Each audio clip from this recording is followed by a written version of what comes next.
Welcome to Bottles and Bites Without Borders, where every sip and every bite tell a story. Rob is your host. Each week, he will take you on a delicious journey, from vineyard tales and distillery secrets to culinary traditions. So, grab a favorite drink, a plate of something tasty, and join us for another adventure with Bottles and Bites. Hey everyone, welcome back to the podcast. Thanks for stopping back in. I am Rob, and we are continuing to Uncork Italy. This is part 4 of our series, of our 5-part series. So we have this one and one more. But in part 4, we're heading up to northeast Italy, and we're going to talk about 3 regions up there that are great for many different reasons. One, you guys are probably a little bit familiar with, but we're going to kind of give you some information on it, give you some information on the wines that are produced in this region, but I know you've heard of it. The other 2, I don't think you probably know, and this is another big example of how diverse wines in Italy are, with the grapes they're using, the techniques they're using in their winemaking, and also the influence of other cultures in a lot of the regions in this part of Italy. Before we jump in too far, I do want to say thanks to everybody who listens to the podcast. It really means a lot to us. If you haven't already, we appreciate you clicking the follow or subscribe button wherever you listen to us, on Spotify or Apple or YouTube, wherever it might be. We also appreciate any kind of review you can leave us wherever you listen. That means a lot. It helps us in the algorithm for other listeners to find the show. We really appreciate that. And check out the details in the description of this episode, or all episodes. We give you all our social media, our website, emails. We'd love to have some back and forth with you on any of the social media platforms, or shoot me an email if you have any thoughts on the podcast, any show ideas you'd like to have. We'd love to hear from you that way as well. All right, back to part 4 of Uncorking Italy. Our first stop in the northeast part of Italy is the region that I mentioned you all have probably heard of. It's a very famous city, and we'll talk about the surrounding region. The city is Venice. The surrounding region is the Veneto. Makes sense, right? Sounds like Venice. This is a powerful maritime republic from the Middle Ages. Through the Renaissance, Venice was a cultural and commercial hub connecting Europe with the East. Its wealth and global connections helped shape its cuisine and wine culture. Now let's just talk a little bit about what's the cuisine of this area. Well, seafood dominates. I mean, that's no surprise when you think about the city of Venice, right? Venetian cuisine, which pairs beautifully with the crisp white wines from the surrounding region, the Veneto. Tourism and wine is very big in this area. While Venice is not, this vineyard city where you have all these wineries and wine being grown in and around, Venice exactly, many travelers will use it as a gateway to explore the wine region of Veneto. So let's jump into the wines. Veneto is one of Italy's top wine producing regions. All right, we're going to start out with the white wines. And the first wine I'm going to talk about is a wine I think most people know as far as the name. They've heard of it. They've probably drunk it, and that's Prosecco. Okay, Prosecco, these wines have both a DOC and a DOCG designation, depending on who's making it and where they're making it. The grape, a lot of people might think Prosecco is the grape. It's not. It's the style of wine, and the grape that's used to make this style of wine is Glera. And most people probably don't even know that grape, have never heard of that grape.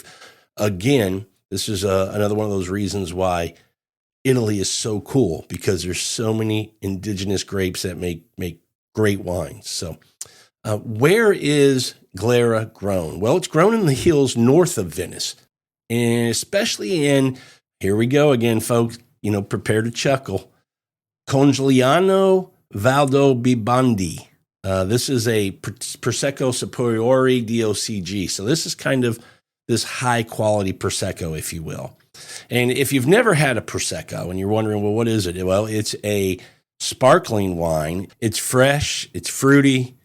It's mostly made using the Charmat tank method. Charmat, do you hear how I say that? Oh, I'm trying, folks. I'm trying.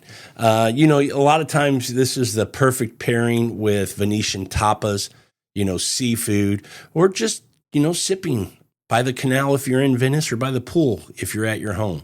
But Prosecco, a very popular sparkling wine, typically inexpensive, and, I think it's the most consumed sparkling wine annually around the globe.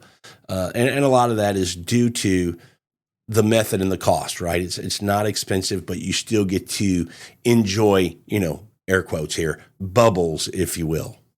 The next grape we're going to talk about, or I should say wine, is Soave. And I'm a huge fan of Soave Classicos. The grape for Soave is Gargangia. The region is near Verona. This is west of Venice. These white wines are crisp. They're dry white wines with notes of almond, pears, white flowers. And you have quality tiers, like you heard me say. There's that Soave DOC, then there's Soave Classico, which is my favorite. And then there's Soave there's Soave Superiore, which is a DOCG. So it goes in tiers. And that's what you want in wines, just like when you think about French wines and we think about how those also, from Village to a Premier Cru, then to a Grand Cru, there's this level of expectation as far as quality. It doesn't always hold true, but it at least sets the bar a little bit of, what you should get in the bottle and eventually, when you pour that wine into your glass. Soaves are a great wine in this region that you should be checking out and trying. The next grape we're going to talk about, or wine we're going to talk about, is Pinot Grigio. And this is widely produced in the Veneto and often fresh and light-bodied. This is where it's made for export markets, if you will. It's not where I'm going to, as a wine geek, a wine nerd, somebody who really enjoys diving deep into wines. A lot of times Pinot Grigio has this thought to be just kind of a very inexpensive, not much going on, not going to offend anybody type of wine. And that's when it probably comes from an area like this in Italy. However, there are examples of Pinot Grigio that we're going to talk about in this episode that are mind-blowing. So we're going to get into that in just a little bit. But Pinot Grigio from here, this is where it's kind of, when we talked about quantity, this is where it's kind of bulkily made, or made in bulk, for the purposes of exporting. All right, let's move on, but we don't need to spend a lot of time on the Pinot Grigio from this region. We'll talk more about that grape in a couple of the other regions coming up. So the fourth white wine, the last white wine we're going to talk about in the Veneto, is Lugana. And Lugana is the wine. The grape used to make this is Trebbiano. And Trebbiano, as you hear this series, is widely planted throughout Italy. It's used in a lot of regions, and it's used here. They do it well here. The style that you get with this version of it is, some elegant whites with good structure, good citrus, some stone fruit notes. So very nice wines.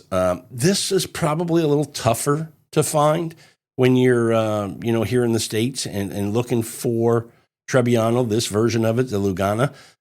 You can find examples of Trebbiano, but this one might be a little tougher. So let's move to our red wines. And boy, there are some nice red wines. And there's probably, like in the white wines when we talked about Prosecco, there's probably one here that you've heard of or probably have had. But let's dive first into Valpolicella. Valpolicella is, I say it too often, one of my favorite wines from Italy. I love Italy. I love Italian wines. I think they just have this wide range of different styles, qualities, grapes. I mean, they're just awesome wine region. Italy as a country, awesome country for wines with multiple regions is probably a better way to say that. So Valpolicella, the grapes used to make this wine is Corvina, Rondinella, and Molinara. These are the three grapes that are used in different blends to make Valpolicella.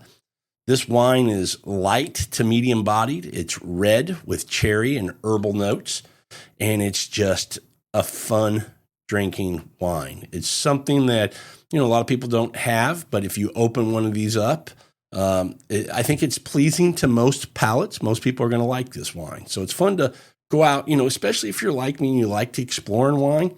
This is one you should be trying because you have a greater percentage of hitting and liking this wine than you do of not liking it. So there's another one that we have, which is Valpolicella Ripasso.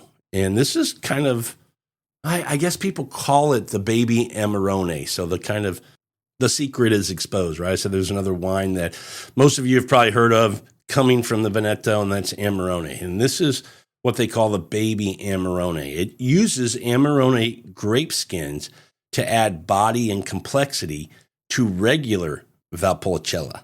So this is where it gets that name, baby Amarone. And again, another grape, another wine you should try. And that leads us into the next red, which is Amarone della Valpolicella. And the grapes are the same as Valpolicella, but made from the dried grapes, which is the appassimento method. In the appassimento method, this is a winemaking process where the grapes are dried after harvest to concentrate flavors and the sugars before it goes for fermentation. This technique, it's particularly known for Amarone and Recioto. Recioto is a dessert wine. It involves laying out or hanging grapes in well-ventilated areas for weeks, sometimes even months. This results in wines that are very rich, full-bodied, higher alcohol kind of content. So you can see why these wines, just in that description, might be popular to a lot of palates when we talk about rich and full-bodied, higher alcohol, a little bit more perceived kind of fruitiness on it. These are delicious wines, but they are big and bold. So Amarone's very, very popular and delicious, and there's a place for them. They may not be my favorite go-to for a wine, but they have its place. And by the way, they're one of Italy's most prestigious reds. When you think about, the thoughts on Italian wines globally, this wine, particularly Amarone, is very well thought of and considered a prestigious red from Italy. Now, what's cool about, if you decided to visit Italy and you decided to visit Venice, you're going to find countless wine bars offering kind of regional flights in the town, which is really cool because, again, we talked about how this is kind of the landing spot as your base camp, so to speak, if you're going to go explore the area and the different wines in the area. This kind of lets you get into town, check out some places locally, and then go out and explore based on the regional flights that you've had at these different bars. But I think if you go to Venice, you're going to want to head to the other regions we're about to talk about. And let's start first with Alto Adige. And you hear that name and you go, it doesn't even sound Italian. Alto Adige. It is. It's Italian. It's in northeast Italy. The history of Alto Adige, it's as layered and complex as its wines. It's located in the far north of Italy. It borders Austria and Switzerland. Alto Adige has this unique cultural and linguistic history, this kind of heritage that deeply influences its winemaking tradition. It's really cool that in this region, it's officially trilingual. There's not one, Italian's not the official language. They have three that are recognized. It's German, it's Italian, and it's Latin. All of these are spoken here. Around 2/3 of the population can speak German as a first language, which is very cool. I mean, here in the States, most people just speak English and that's it. I'm one of them. I wish, like Europe, we were more multilingual with different languages. I think that's really cool that all of these cultural influences and the languages of these cultures have stayed in this, this little area of northeast Italy. It's very cool. Their cultural roots, they historically and culturally, this region has stronger ties to the Austro-Hungarian Empire than to southern Italy. This Austro-Germanic influence is evident in its architecture, the food, and their viticulture, their winemaking. So let's talk a little bit about the history of Alto Adige, kind of the timeline for how this region has, evolved. It has some Roman times, Middle Ages, the Roman Empire. The viticulture was practiced here during the Roman times, particularly along the river valleys like the Adige. Medieval period, monasteries and, feudal estates helped preserve winemaking, often using terraces on mountain slopes. And let's just say it this way, from 1363 to about 1919, they were under Habsburg monarchy. From 1363 until the end of World War I, Alto Adige was part of County of Tyrol under the Habsburgs. That's a long time. I mean, you're talking about nearly 600 years they were under the County of Tyrol, under the Habsburgs. I just like saying Habsburgs. Pretty cool. Long history there. Wine production was heavily influenced by Austrian viticulture techniques, favoring cool climate varieties and structured white wines. Now, post-World War I, this area was annexed by Italy. So after World War I, the region was annexed by Italy under the Treaty of Saint Germain. This is in 1919. Despite Italian governance, the local population retained their Germanic customs, including viticulture and winemaking. Then we jump to that fascist era, 1920s to 1940s. And you can see how this region has evolved. I mean, it's just, it's very interesting to learn the history of a place, because so many times we hear about a place in a country, Alto Adige being a great example, and it's Italian, and you think it's always been Italian. And it's so cool and interesting to learn that it wasn't always that way. Because of where it's located on the borders of so many countries, it had some, very interesting times as far as its development and evolution as a country or as a region. I always think about Alsace in that same way with, being French and German. The fascist era, this was from the 1920s to the 1940s. Mussolini attempted to Italianize the region, suppressing German language and traditions. Now, many German-speaking families were pressured to leave or they needed to assimilate. Despite this, wine production continued, and though often focused on quantity over quality, and mostly sold in bulk. Now, after the 1940s, we're going to get to post-World War II. So let's jump to, around 1946 in Alto Adige. This is when Alto Adige was granted autonomy within Italy, which was strengthened in 1972. This allowed the region to persevere in cultural identity and invest in quality agriculture. So during the 1970s and 80s, winemakers began to shift from bulk production to high-quality terroir-driven wines helped by cooperatives and innovative small estates. Sounds, very similar to our last episode when we talked about the evolution of winemaking in Sicily. If you haven't heard that episode, go check it out. So, the modern wine scene in Alto Adige, well, it's one of Italy's most respected white wine regions for sure, known for precision, freshness, and elegance. And the wines that we're going to talk about in this region, you've probably heard of a lot of these, probably most of these. Pinot Grigio. This is where you heard me say earlier down in the Veneto, I don't usually drink Pinot Grigio. Up here north in Alto Adige, you're darn right I do. These are where Pinot Grigio, the examples of these are phenomenal. So Pinot Grigios are here, Gewürztraminer, Sauvignon Blancs, Pinot Biancos are here, which are beautiful wines. So the region combines alpine clarity with Mediterranean ripeness, producing some of Italy's most aromatic and age-worthy white wines, and some distinctive reds as well. So great area. It's kind of a a hidden gem, if you will, a hidden treasure chest of exploring wines of Italy. Not a lot of people know about this region of Alto Adige or the next one we're going to talk about.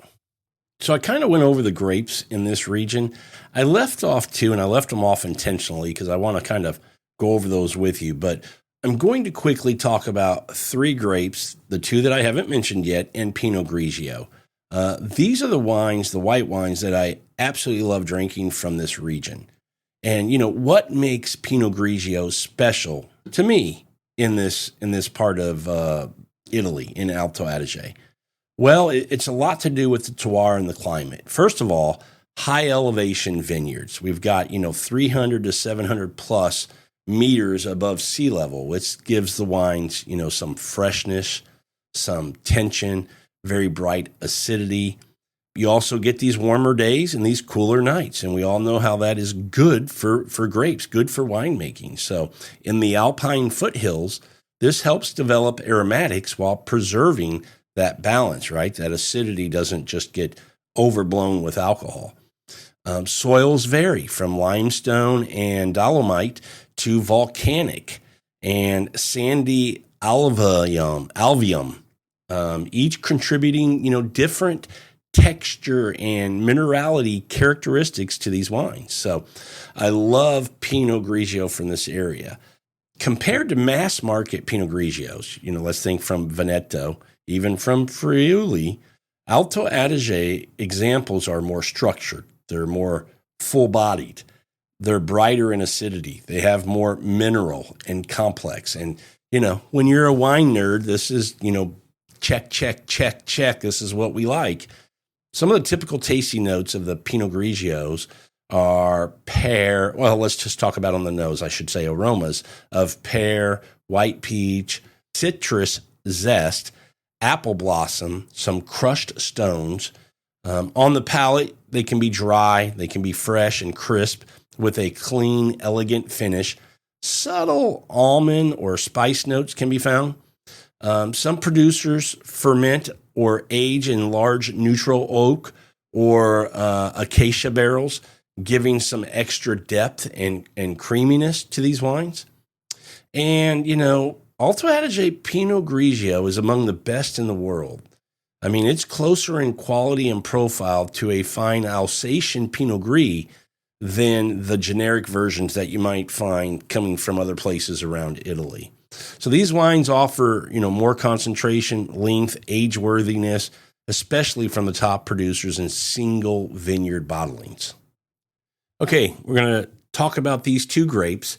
The first is Kerner in Alto Adige. This is a grape. It's not a wine. This is a grape.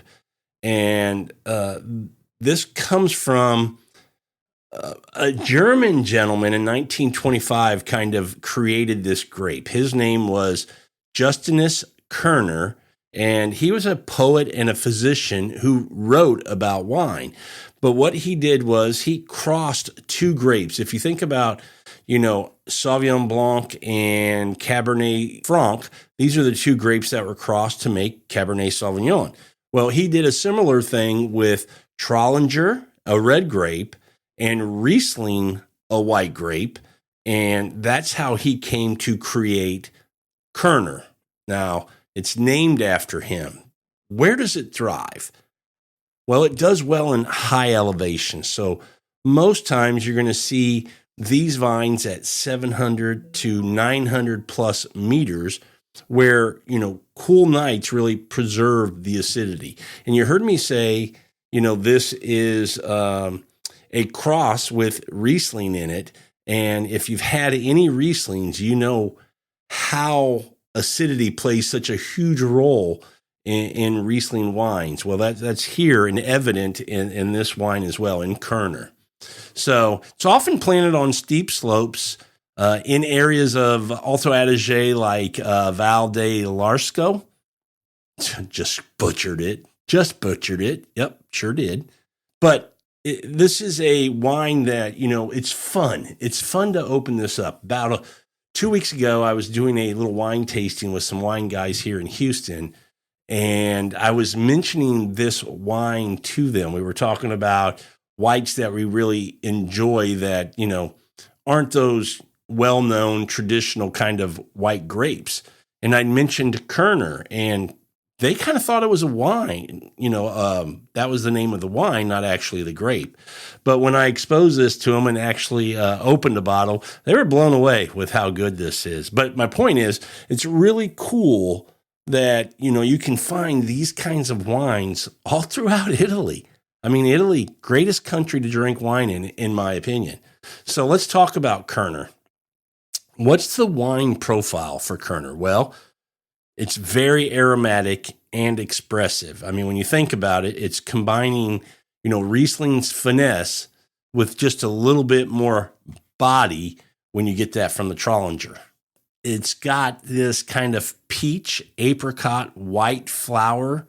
You can get a little herbs on it, maybe sometimes a little citrus, a little lime. And sometimes you can get a little flint or alpine minerality on these wines as well, which is very nice. It's crisp and dry, but more generosity and roundness than a Riesling. It's got good ageability, potential for aging, between 5 to 10 years. And again, when you think about white wines, you don't always think that kind of ageability, but these got good ageability, and they go well with food. We always talk about that. This particular wine would be great with like grilled trout or some cheeses, vegetable risottos. I mean, pork dishes could be great with this. So very good wine. Now, let's move on to the second wine in this region that I think most people haven't heard of, but definitely need to get into a glass and try, which is Müller-Thurgau. Müller-Thurgau is a great grape in Alto Adige. So this wine was developed in 1882 by a Swiss botanist named Hermann Müller from Thurgau. It's a cross of Riesling and Madeleine Royale. Madeleine Royale. There was a time where they thought it was a cross between Riesling and Sylvaner, but come to discover and find out later, it's not. It's Madeleine Royale. This is designed for early ripening, this grape, Müller-Thurgau. It has higher yields. It's popular in cooler regions for growing. And, cooler regions, let's give some of those conditions. Well, it likes moderate altitude, so between 500 to 800 meters above sea level. This tends to be planted in cooler valleys. The profile of this wine is lighter, a little more delicate than Kerner or Riesling. The tasting notes for this wine would be green apple, citrus peel, white flowers. Sometimes you can get a little nutty on it, maybe a little musky edge, which I kind of like on this wine. The style is dry to off dry. It's clean. It's easy drinking. It's not typically meant for aging. Best, when you just kind of pop it, pour it, and drink it. Foods with this, appetizers, shellfish, cheeses, traditional. Speck could be good. Sauerkraut would be good. So those are some food things that you might have with this. So these are two of my favorite white wines in Italy, and they're delicious. They're really good wines, high quality wines, but they're fun. They're fun for people who are really trying to explore the world of wines. Müller-Thurgau is an Italian wine. Kerner, Italian wine in Italy. It just kind of throws them back a little bit. And I love doing that for people, especially when you just heard me mention about, having those wine guys over a couple weeks ago and being able to present this wine and them not knowing it, because it's that, I don't want to call it scarce. Now, you're hearing me say this, and to that point, it is a little bit scarce. It's not as easy to find. And again, any of these wines that I'm talking about like this, you're either going to have to shop at a website online or go to a local wine shop. And remember, even if your local wine shop doesn't have it, ask them if they can get it, because a lot of times they can get these wines. And they'll order them for you, bring them in, and then let you come back in and purchase them. But these are great wines, definitely worth checking out. All right, let's jump to our last region in Northeast Italy that we're going to cover, which is Friuli. So Friuli it's It's one of Italy's most exciting and quality-driven wine regions, especially when it comes to white wines. Now, it's nestled in the northeast corner of the country. It borders Austria and Slovenia. Friuli is a cultural crossroads that produces elegant, expressive wines influenced both by the alpine freshness and Adriatic breezes.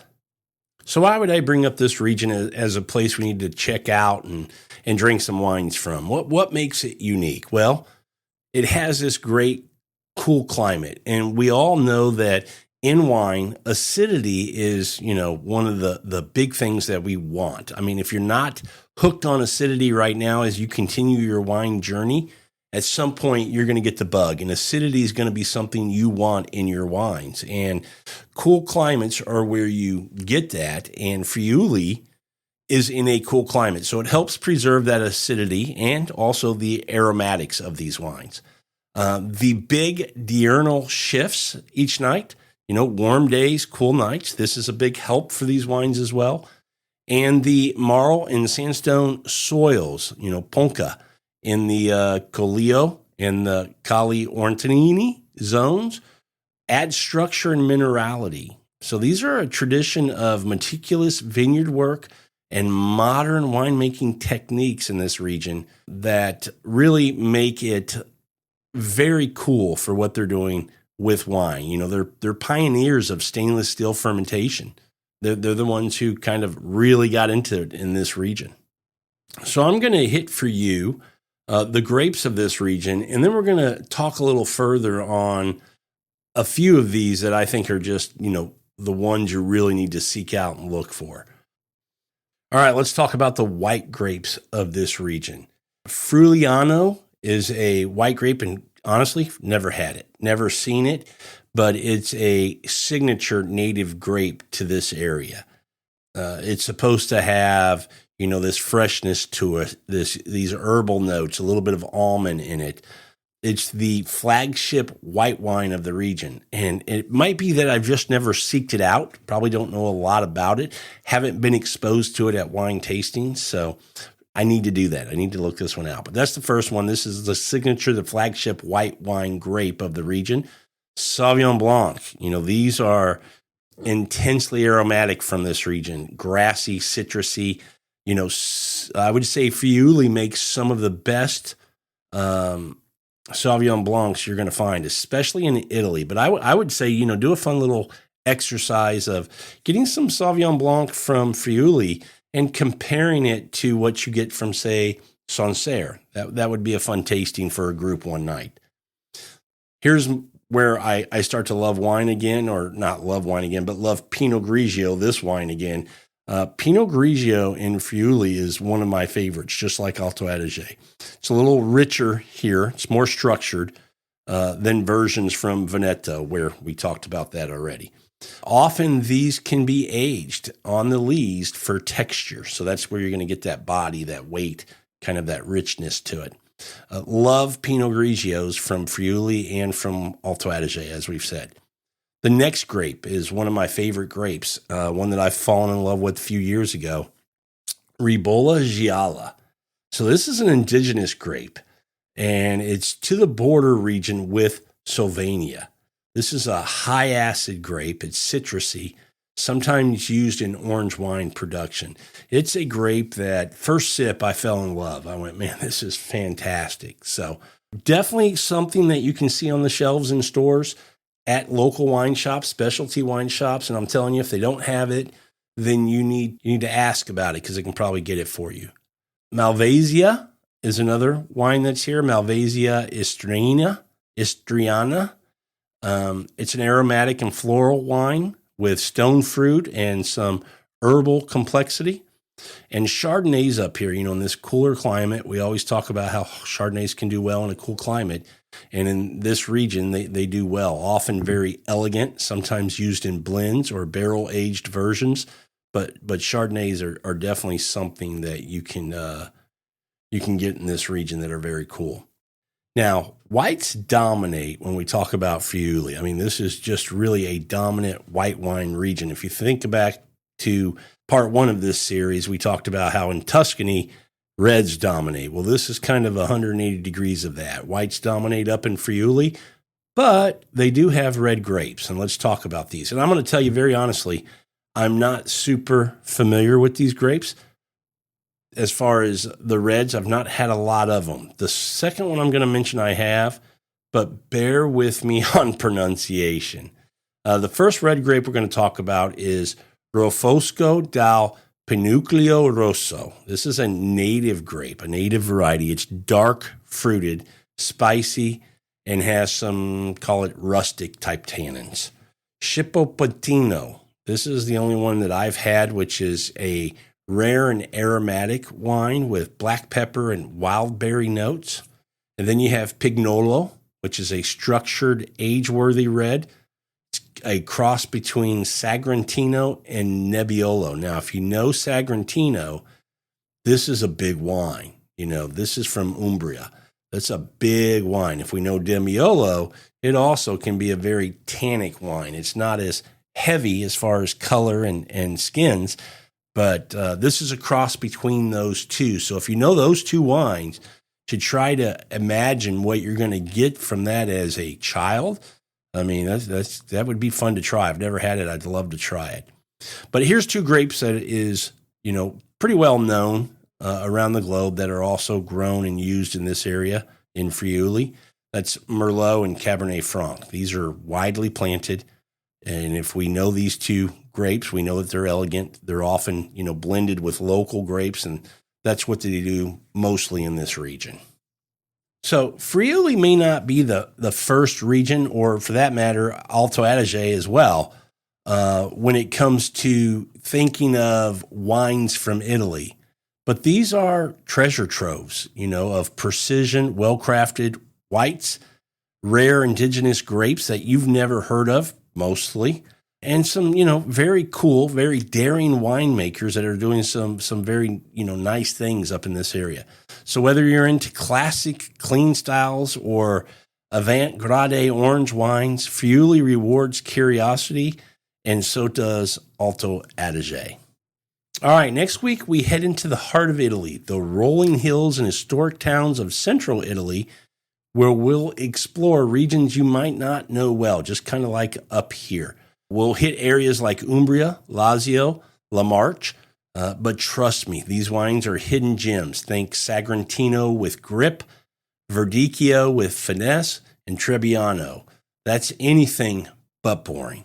If you've never had a white wine from central Italy that made you pause and say, what? Next week might just change that. So that wraps up part 4 of Uncorking Italy. Northeast Italy may not get as much love as Tuscany or Piedmont, but its wines, they're some of the most precise, expressive, and thought-provoking bottles coming out of the country today.